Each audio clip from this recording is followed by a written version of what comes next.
2025 मध्ये एक दुचाकी चोरीला गेली होती. त्या संदर्भात आडगाव पोलीस स्टेशनला गुन्हा दाखल केला होता. आता आडगाव पोलिसांनी आपले चक्र फिरवत तब्बल एक दुचाकीसह आता 15 दुचाक्या पुन्हा ताब्यात घेतल्या. म्हणजे 16 दुचाकी त्यांनी नाशिक शहरामध्ये चोरी केली होती. सर, काय सांगाल? आपल्याकडे 2025 मध्ये एक दुचाकी चोरीचा गुन्हा दाखल झाला होता. आज आपल्याकडे 16 दुचाकी आपण ताब्यात घेतल्या. काय सांगाल? 2025च्या फेब्रुवारी महिन्यामध्ये ओम राजेंद्र देवरे यांनी आमच्याकडे फिर्याद दिली होती की त्यांची युनिकॉर्न मोटरसायकल ही फ्लोरा हाईट्स बाजूला आयकॉन प्राईड या पार्किंगमध्ये लावलेली असताना कुणीतरी अज्ञात चोरट्यांनी चोरून नेली होती. या दुचाकीचा शोध घेत असताना, आरोपीचा शोध घेत असताना आम्हाला काही गोपनीय माहिती मिळाली आणि त्या माहितीच्या आधारे आम्ही या राजेंद्र हिरामन वाघमारे या संशयित आरोपीला अटक केली.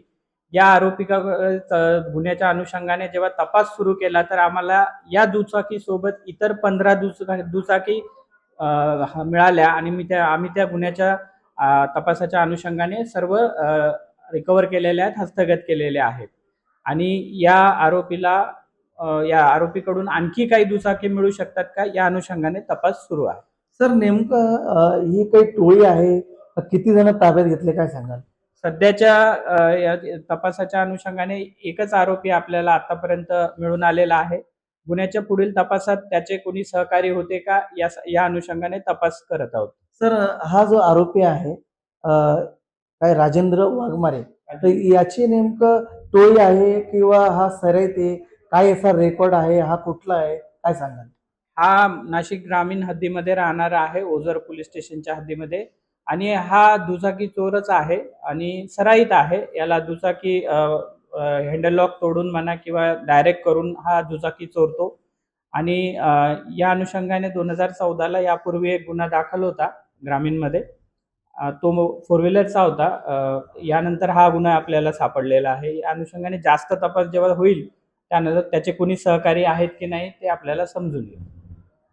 सर, शहरामध्ये खरं तर दुचाकी चोरीच्या घटना वाढ होत होत्या. आपण देखील 16 गाड्या घेतल्या. पण हा चोरी कशी करायचा नेमकं? म्हणजे 17 गाड्या तिकडून ताब्यात घेतल्या, अजून काही घेण्याची काय वाटतं तुम्हाला तुमच्या तपासातील? हा दुचाकी एकतर हँडल लॉक तोडून किंवा डायरेक्ट वायर तोडून डायरेक्ट करायचा गाडी आणि तशा चोरायचा वेगवेगळ्या पार्किंगमध्ये किंवा रस्त्यावरच्या उभ्या असलेल्या गाड्या. याच्याकडे आपण आणखी तपास करत आहोत. आणखी गाड्या मिळू शकतात. जसे जसे आपला तपास पुढे जाईल त्या अनुषंगाने प्रगती होईल.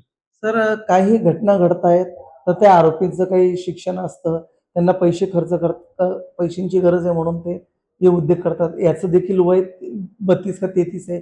हा काही शिक्षण वगैरेचं काही आहे का, किंवा काय सांगाल? या अनुषंगाने जास्त तपास झाल्यावर बोलता येईल. आपण आता सरांशी या संपूर्ण सविस्तर विषयाशी चर्चा देखील केलेली आहे. टॉप न्यूजसाठी प्रतिनिधी प्रकाश धुर्वे, नाशिक.